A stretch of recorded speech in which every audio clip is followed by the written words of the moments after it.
doctor Alfredo Poenitz, porque lo anticipábamos también. Estaba previsto la presentación el lunes del libro Mestizo del Litoral, que, lo reiteramos, se reprogramó para el martes 7 de diciembre a las 19. La presentación va a ser en el Museo Regional Aníbal Cambas, y queremos recordar esta presentación y también recordarles un poco acerca del libro. Y está en línea Alfredo para charlar un ratito. Muy buenos días, ¿cómo le va? Alfredo, Alicia Rivas lo saluda desde la radio de la universidad. Buen día, Alicia, ¿cómo estás? Encantado. Un saludo para todos los oyentes de Radio Universidad. Muchas gracias por atendernos. Bueno, es la reedición de este libro y la presentación que se va a hacer el martes. Cuéntenos un poco cómo está pensado esta presentación. En realidad, estaba pensado justamente para el 29 de noviembre, el lunes próximo, pero diferentes razones y sobre todo que a último momento el gobierno provincial decretó feriado provincial, se trasladó unos días después, para el 7 de diciembre, en el mismo lugar, en el Museo Aníbal Cambas. El acto va a ser, digamos, una presentación por parte de la directora de la editorial, después la profesora Liliana Rojas, con quien nos une una amistad de muchos años, como colegas. Estuvo también tomando la maestría que dirigía en la Facultad de Artes en Oberá, así que ella conoce profundamente el libro e iba a hacer una presentación, el 7 de diciembre, una presentación del libro. Y después hablaré yo al final. Así que en eso va a consistir el acto. Bueno, y cuéntenos del libro. Decía un poco fuera de aire, nosotros ya habíamos hablado aquí también hace poco más de un mes, en profundidad, un poquito anticipando esta reedición. ¿Qué cuenta Mestizo del Litoral? Bueno, Mestizo del Litoral cuenta una historia que todavía no es conocida, digamos, popularmente en Misiones. Nosotros en Misiones, los manuales de historia de Misiones nos enseñan una historia de la cultura guaraní, después de las misiones jesuíticas, y de repente, una vez expulsados los jesuitas, casi como milagrosamente aparece en escena Andrés Guacurarí, liderando un grupo de indígenas luchando contra el imperio luso-brasileño. Ahí desaparecen los pueblos, nuevo silencio hasta la guerra de Triple Alianza. Son baches muy grandes que existían, quiero decir, voy a hablar del pasado porque este libro es una investigación profunda sobre estos temas. En realidad, este libro es una etnohistoria, o sea, es la tesis doctoral de antropología. Es una etnohistoria que habla, el periodo histórico abarca desde el momento de la expulsión de los jesuitas hasta, digamos, cuando Misiones se incorpora a Corrientes por una parte, el sur, y a Paraguay por otro lado, que es lo que es la actual provincia de Misiones. Completa de algún modo un libro que ya habíamos escrito con mi padre en la década del 90 y lo publicó la propia editorial universitaria de Misiones. Fue uno de los primeros libros en publicar la editorial universitaria en 1993. Se llama Misiones, provincia guaranítica, que abarca el periodo histórico desde 1768 hasta 1830. Pero bueno, este libro, además de eso, digamos, completa con una historia particular de los modos de vida de los últimos dos pueblos de esa misión tan particular de la época posterior a Andresito.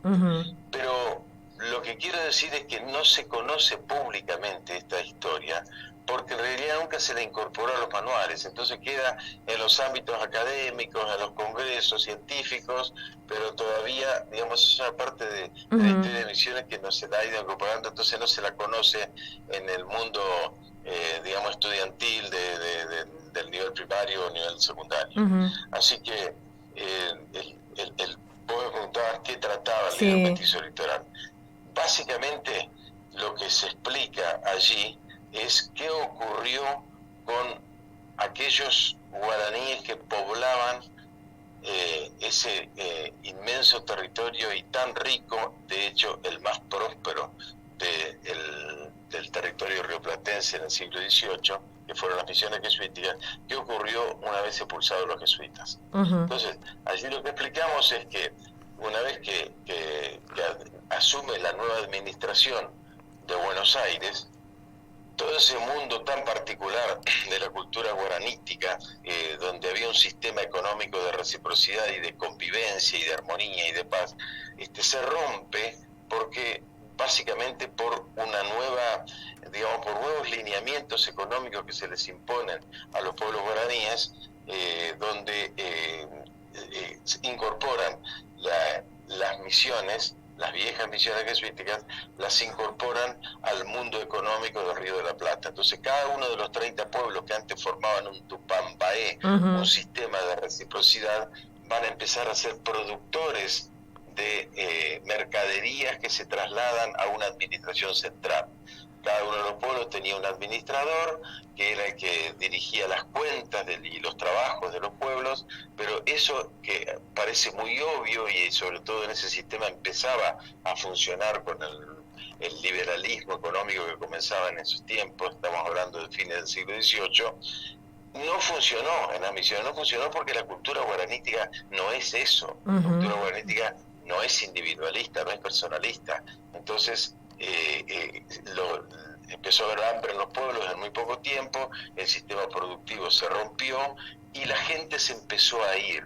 Familias enteras se empezaron a trasladar a lo que habían sido las grandes estancias jesuíticas en la banda oriental, en Entre Ríos, en Corrientes, en Santa Fe, hasta la propia Buenos Aires, en Paraguay, en Río Grande do Sul, y se empiezan a mezclar con los criollos que están en esa zona y se produce un mestizaje muy particular que hoy está muy vivo porque ese mestizaje se siguió prolongando genéticamente a lo largo del tiempo y culturalmente también, y el día de hoy el hombre del campo, el mencho, el gaullo, el paisano, el campesino, son ese mestizo que trae en sus espaldas, en su avío, una carga muy profunda de la cultura guaranítica. Así que ese es un poco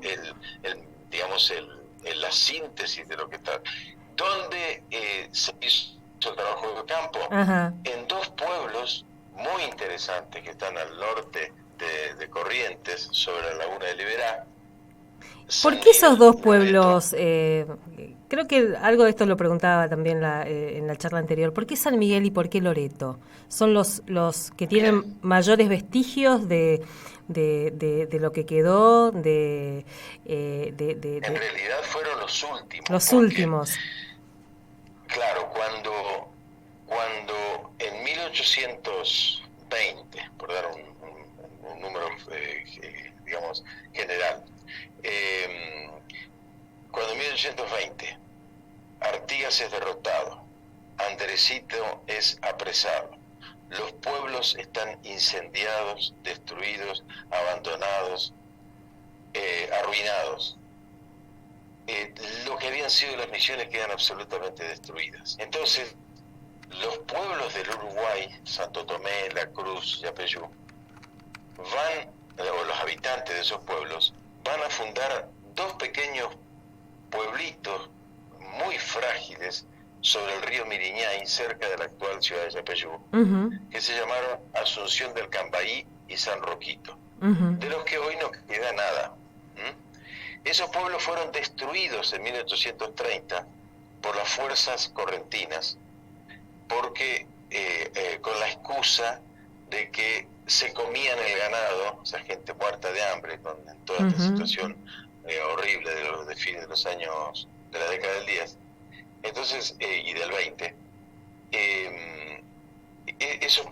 esa gente va a ser, digamos, acusada de robar el ganado y de comerse el ganado de los vecinos correntinos que poblaban sus estancias al otro lado del río Miriñay.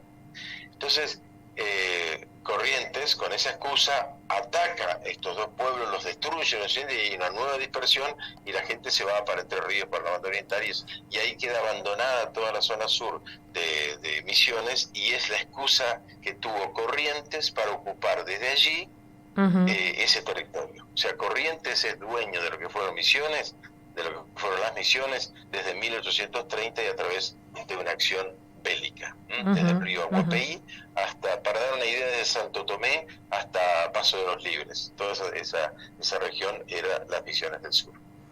Por su parte, estos pueblos que estaban sobre el río Paraná, Candelaria, Loreto, Santa Ana, Corpus, etcétera, fueron atacados al mismo tiempo en 1817 por las fuerzas paraguayas. Sus pueblos fueron destruidos, incendiados y arriados al otro lado del río Paraná, hacia lo que es hoy Paraguay.